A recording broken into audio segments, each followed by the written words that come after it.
kala wanaagsan daawadayaal halkani waa telefishinka dalsan xaruntiisa dhexe ee magaalada Muqdisho oo ku soo dhawaada warka galabnimo qodobada aan idin haynana waxa ugu waaweyn xarunta tala soo jeedinta Soomaaliyeed ayaa war ka soo saartay khilaafka daba dheeraaday ee u dhaxeeya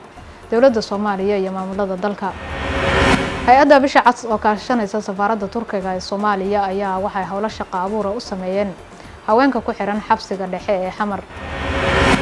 gudoomiyaha gobolka Banaadir iyo senator ka tirsan aqalka sare ayaa kormeeray garoonka kubadda cagta ee Muqdisho oo iskaga baxeen bishii hore ciidanka AMISOM madaxweyne ku-xigeenka maamulka Jubbaland ayaa shir gudoomiyay shirka amniga oo ka furmay magaalada Kismaayo ee xarunta maamulka Jubbaland